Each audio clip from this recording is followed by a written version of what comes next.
Ladies and gentlemen, we are live here at the Arnold Fencing Classic.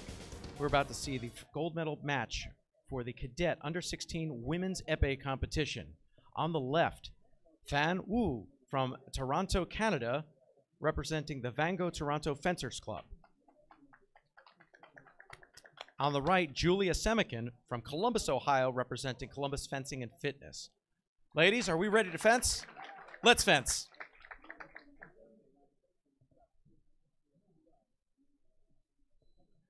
This is Maestro Paul Gerasi here at the Arnold Fencing Classic 2020. I'm joined in the booth by my friend and colleague and Arnold Fencing Classic founder and tournament chairperson, Julia Ritchie. Hi, Paul. This is exciting. This is a women epee final.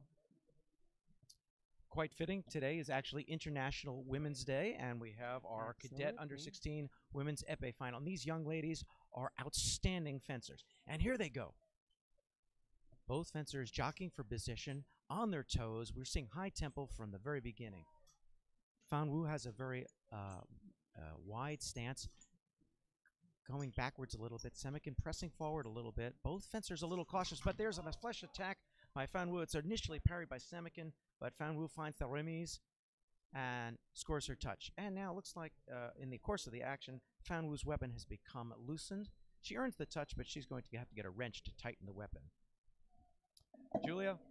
Sometimes weapons, these are real weapons. These are real steel weapons. This is no joke. This is actual real fencing. You know what I say about this? People are a lot stronger than the metal. Metal can't stand this pressure people do. And it's an amazing sport that teaches kids and adults. Well, that's sort of like that feeling. That's like really the Arnold Classic, the riddle of steel with from Conan the Barbarian. What's stronger, flesh or steel? What is steel compared to the arm that wields it? All right, we're back to the action. And they start again. Same action. Fan Wu baiting Julia Semikin to come forward. That wide stance, but you can see Fan Wu's head is tilted forward. She's got her arm ready for that counterattack. Fan Wu is also left-handed. And Julia, you're a left-handed fencer. Oh, yeah. What are some of the advantages a lefty has? Well, you know, lefties, we have an interesting tendency to be a lot closer than we appear. We can also see that Fan Wu is kind of hugging that left side of the strip. That's kind of characteristic of left-handers. Because for us leftists, everything goes in a straight line, so makes a lot more sense and more approach to the target when you position yourself in that angle. And this time, Julia Semikin takes the initiative, and she makes a flesh attack, but the counterattack from Fan Wu finds the mark, and it's a double touch, so it is 2 fencing 1.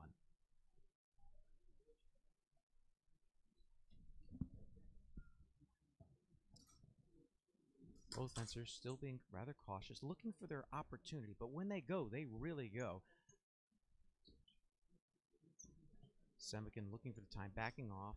Wu comes forward, and then she backs off. Both fencers being very cautious. Although, you know, by new rules, being cautious for too long in this weapon could cost you a point. So fencers have to manage to score a touch while the minute is on. And Julia just did it. Wow. Fan Wu makes an attack. It's parried by Semikin with the repost and scores. So it's all tied up. Yeah, and Julia, what you're basically talking about is the non-combativity rule. Absolutely, yes. And then that rule applies to those who, during the fencing, if nobody scores per point during the 1 minute, that if they have even score at the moment, then they both get a yellow penalty card. And if one of the fencers has a point up in advance, then the fencer who is losing getting a penalty card. Right, so it really pays to be ahead in the score. Yeah. All right, both fencers still engaging, trying to find an opportunity. There's an attack. Oh, she backs off at the last minute. Probably a good thing because Semikin got a hold of that blade. Both fencers managing the distance, but all the action seems to be taking place on Fan Wu's end of the court. She's really controlling the distance. There's a prise de fer, but she backs off. Semikin keeping good distance, waiting for Fan Wu to come forward. Both fencers trying to trick the other person into committing.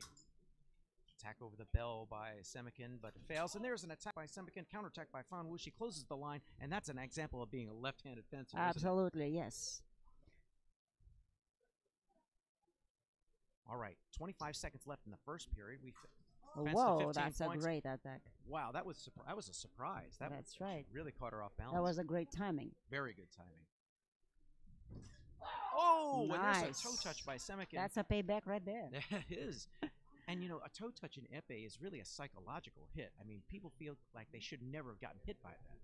We'll see what that does. And in this weapon, because you can touch anywhere from the toes to the head to the pinky, fencers are really vulnerable everywhere, and that's why we have that strip on the floor that protects register the touch if it's not landing on the actual body. All right, and that's the end of the first period. The score is 4-3 for Fan Wu.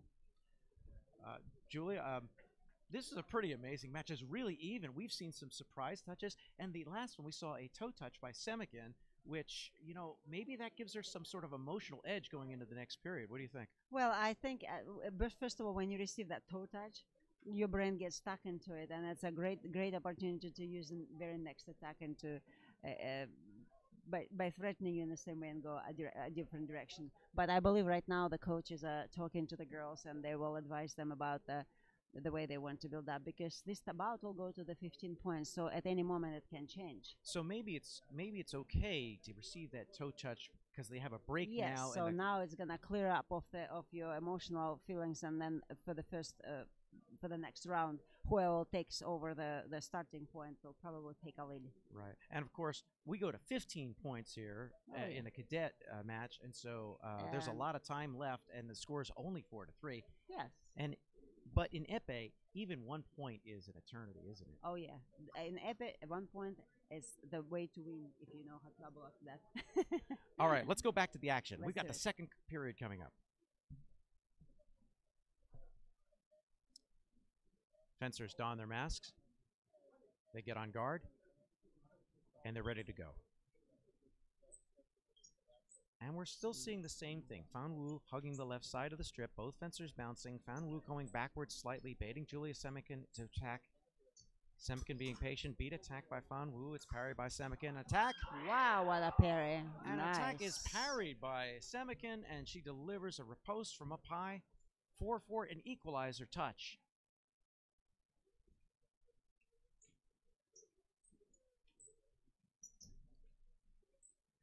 Both fencers showing strong tempo here.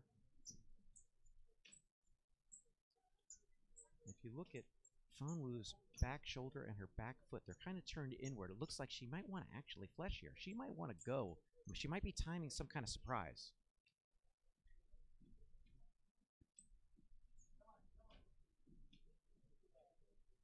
I'm feeling that you are creating something interesting. And in this weapon, it's a lot of the preparation and creating, and then moving forward with what you do or changing on the top. But the attack it takes gets a lot parried. of the preparation for it. Yeah, it's a bit of a cat and mouse game. Mm-hmm. A game of chess, a game of poker. Epee takes a lot of courage. It's also great weapon for salesmen. If you don't sell it, you don't get the money. And here's that, Julie, you were talking about the non-combativity penalty earlier, and since the score is tied here, the fencers have gone 1 minute without a touch, and because of that, they're both going to receive a yellow P card, which means the next time this happens, it will be a red penalty. It will be a red card, but only for the person who's losing. Yes. Okay? And then if that will repeat again, then we may just see the end of the bout without any touches. An attempt to the toe by Semikin misses. Fan Wu misses the counterattack, and the remise by Semikin scores the admin, and she goes up a point, 5-4. And that's really important because if we go a minute without a touch, Semikin will actually be the beneficiary of a red card to Fan Wu, and she'll go up a point. Yep. So Semikin in the driver's seat, the onus is on Fan Wu, and she's been defensive most of this game. Well, but this is epee. Things can turn around real fast in a really different direction. All right, let's see what happens.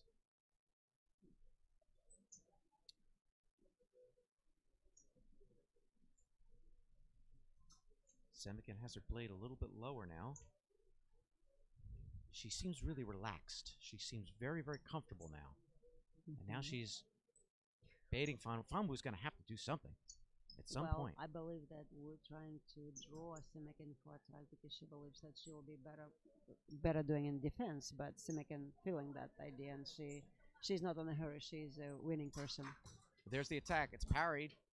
That's a good. And there that's he a good is. end fight. That's 1 minute without a touch. And here comes the red red card. card on the left. And the red card to Fan Wu for non-combativity. And therefore, Julia Semikin will gain a point, okay, because of the red card. So it'll be 6 fencing 4. Fan Wu has to take the initiative. Of course, there's 30 seconds left in this period, so there's not going to be any more penalties for non-combativity in this period. But, nice Fan Wu comes forward with a prix de fer, and she scores her 5th point. Now, if she had just done that a couple seconds earlier, she wouldn't have gotten penalties. I mean, she's doing great work on landing her own initiative attacks. I don't know why she was trying to. Hey. Oh, and the attack by Fan Wu. Yes. It finds the bell of Semikin, and Semikin uses that bell to push through, land her counterattack, and she goes up by 2 points. I believe she even doesn't believe she didn't land it. Well, sometimes that happens in epee. Epee is a cruel mistress. Yes, you have to press 750 grams or more to even make the machine go off. So I believe she felt it, but it didn't happen. Well, that's the end of the second period. The score is 5 for Fan Wu and 7 for Julia Semikin. Well, we're going to go into the final period now. Absolutely. So, and unlike the other weapons, epee tends to go into the third period a lot. Oh yeah, and the beauty of this weapon, it doesn't matter what difference in the score. There is always a chance to come back. If fencer can really switch that game and start being very aggressive and active, tactically overplaying the other fencer, they can catch up and win. Now, we've seen Julia Semikin a lot at the Arnold Classic, but Fan Wu, she's down 2 points. What advice would you give her? I actually believe that she needs to push and start to do her attacks, but she has to extend arms sooner because that's why she not landing it. Semikin is very good about closing the line of the first initial attack, so we just need to focus on going long and remise. All right, let's go back to the action. We're going to start the third and final period. We go to 15 touches or 3 minutes, whichever comes first. And this is it. This is for the gold medal at Cadet Women's Epee. This is the final fight. The person who will win the best medal on the planet. Arnold Fencing Classic. The medals gold. at the Arnold Classic are just amazing. Medals are custom designed by Tim Mills. This year they feature a magic medallion with jewels encrusted in the middle of them, featuring all the weapons. They're really beautiful. And first, second, and third place have different type of stones in it. So right, I believe it's sapphires for the winners, rubies for second place, and diamonds for third, and amber for 5th through 8th. Absolutely. All right, here we go. Back to the action.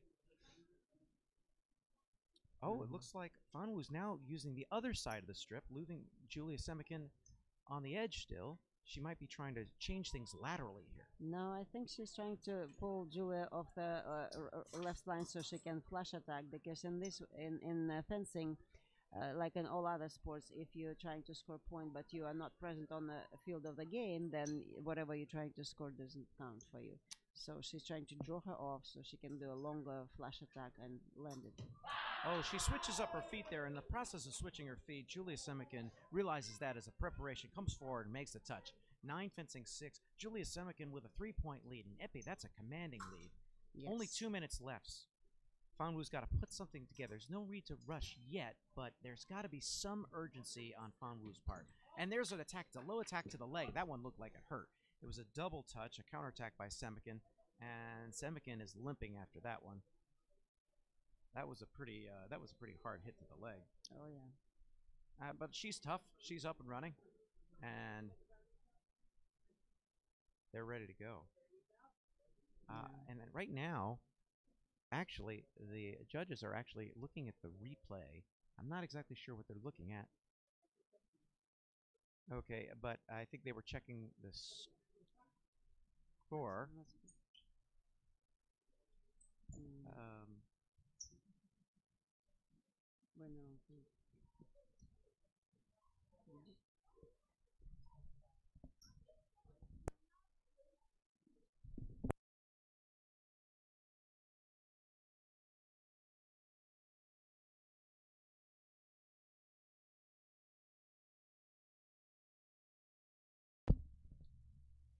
The fencing is continued here. I think there's some question regarding the score on the scoring machine. But we'll go back to the action.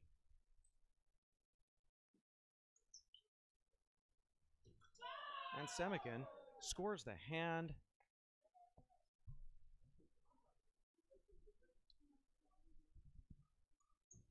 And an attack by Fan Wu scores. And now we have, it looks like they're trying to fix something on the scoring machine. And the score is actually 8 fencing 11. During that touch where Semikin got hit on the leg, it was actually a double touch, and one touch should have been awarded to each side. And so the actual score is 11 for Semikin, 8 for Wu. And the score has been corrected, and they begin fencing again. Sometimes we actually catch things up here in the announcer's booth that they can't catch there on the floor. Well, because referee manually awarding the touches, putting them on the machine, and there's a flush attack by Fan Wu under the arm, scores her 9th touch. There's 50 seconds left, but she's only down by 2 points. Oh yeah. Oh, wow. And a low attack by Semikin is left back. A counterattack by Fan Wu. 10-11, 1 point differential. Anything can happen now. Because there's a minute left, there's no penalty going to be assessed for any non-combat activity. During the attack, we find that Fan Wu actually went off the side of the strip, so she'll lose a meter, and we'll start again. Fan Wu, a feint low. An attack, nice flesh attack to the hand. Woo! And she yells out in victory there.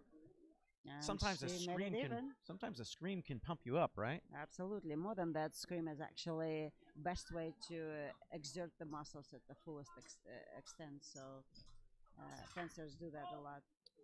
And a korakor, the touch happens after the korakor. There's no points awarded.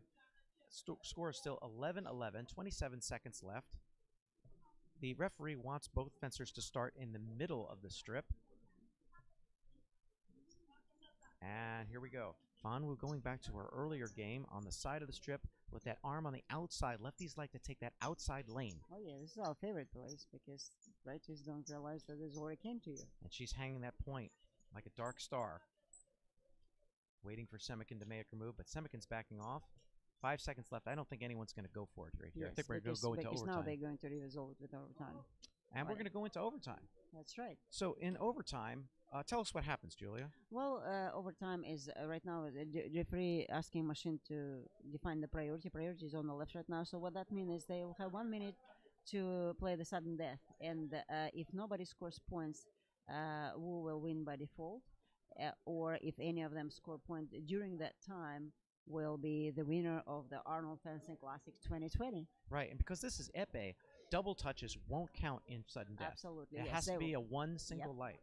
Here they go, 1 minute. So Julia right now has to just score one light touch, or the victory will go to Wu. To Fan Wu. Yes. Fan Wu has priority, and this is going to play to her strength because she likes to hang back. Mm-hmm. But she's gotten so many points by attack. We'll see what she wants to do here. Mm-hmm. Cat and mouse. 30 seconds have already gone by. Julie's going to have to compose an action here. She's going to have to find her opportunity. She's going to have to make this opportunity. 20 seconds left. And Wu's right Wu's now expecting ready it. To bite her she knows it's coming. Goes. Where's it going to go? There's the attack. She misses. Fan Wu makes the counterattack. Fan Wu screams out in victory, and it is the winner of the Arnold Fencing Classic, Fan Wu.